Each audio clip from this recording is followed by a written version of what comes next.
Thank you very much, Presiding Officer. As others have said, it's unfortunate we didn't get access to this document until this morning after we went hunting for it. And as a result, we've not had the benefit of feedback from the industry or those that surround the industry about what their reaction is to this or whether it does in fact provide for their needs. Now, I was going to be critical of the Government for not giving us the time to fully absorb what I'd anticipated to be a substantial and detailed document, but having now seen the document, it's arguable, at least that the Government's judgment on this may have been right after all, because they obviously knew it would take only a few minutes to read and absorb the detail of what's been published. And I have to confess, Presiding Officer, I am completely underwhelmed by this publication.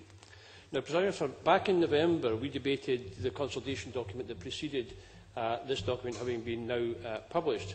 And at that time, I set out a range of issues that I thought needed attention. And those issues are against the background of a recognition, as indeed others have recognised in the debate hitherto, that the aquaculture sector has made a huge and a beneficial impact on the social and economic life of the Highlands and Islands and the most remote parts of the Highlands and Islands in particular. The salmon and shellfish industry has become a significant employer, around 6,000 people enjoying work from the industry, and as a result of the success over the years, communities in the Highlands and Islands have been sustained and remained viable, and public services in those communities have remained viable, which might not otherwise have been the case but for that industry.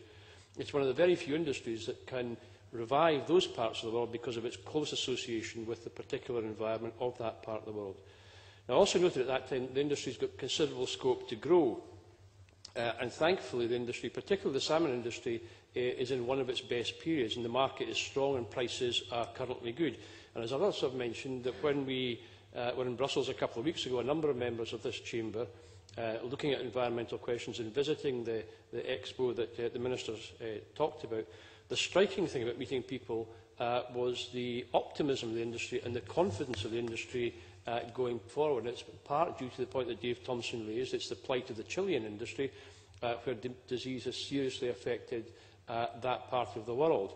The problem, in a sense, for the Scotland long term is whilst we can enjoy the benefits of that in the short term, and we should build on that, they will undoubtedly recover. They will solve their problems in the way that Scotland solved its problems, or some of these problems in the past, and then the world market will become more competitive again. And our industry needs to prepare for those days by becoming even better at what they do, becoming even more efficient, with even higher environmental standards, and the quality reputation that they now have being built upon to hold and grow the markets that we know are available. Now, I also noted back in November that some of the issues the industry needed to address and where it needed to help meet those challenges, where it needed help rather to meet those challenges. Now, amongst those issues was the continuing issue of sea lice that Robin Harper and others have mentioned, and it is apparently an enduring problem. The document, I'm glad to say, or glad to see rather, published today, does make it clear this is an issue that needs continuing attention and more attention. I have to say I would have hoped it would not just confirm the problem exists, but set out the detailed approach to sorting it. And the document alludes to the need for more research and the development of a more sophisticated view across the whole of the industry and across the whole of the geography of Scotland as to what's going on. But there's no definite action plan, there are no definite timescales, there's no definite sums of money attached to that. And I hope the Minister will take the opportunity in summing up to say a bit more about that. Now, I hope she'll also say that how she'll be able to report to Parliament on the action plan that will be developed through the various work streams that she's talked about to deal with the problem of sea lice, so that again we can give that matter attention in the future. Presiding Officer, I also mentioned in November the issue of the minimum import price and to protect dumping of salmon by Norway, protect against that. That minimum import price was discontinued by the EU, and the then Minister made clear the Government will be monitoring the situation very closely. And again, I hope the Minister will say something in summing up about what the current assessment is of the Government about that particular issue and the impact, if any, currently of Norwegian salmon coming onto the EU markets. The independent salmon producers have a particular need to secure working capital if they're to invest for the future, and their plans for an aquaculture finance company have been difficult to advance, and the difficulties have no doubt been due in part to or exacerbated by the banking crisis. Now, again in November, I urged the Government to help in that area, and again, while there's mention of the need for access to finance in the framework published today, there's absolutely no indication of what is to be done.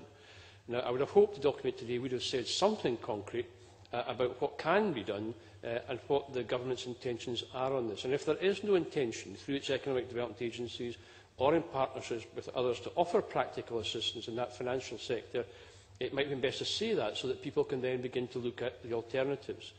Now, as matters stand, it's not clear what the role the government believe they might play. And again, I hope the Minister might say something about that in summing up. The issue of finance is particularly acute because of the contraction of the availability of trade credit insurance. And again, there's an issue raised in Brussels by many people. It was this issue. Frank Johnson of Framgord Limited in Shetland told me of his great confidence for his business, and he knew he had a possibility of expanding markets, but he was facing real difficulty as access to trade credit insurance had tightened very substantially. And so I was in a discussion the other night with the Clydesdale Bank.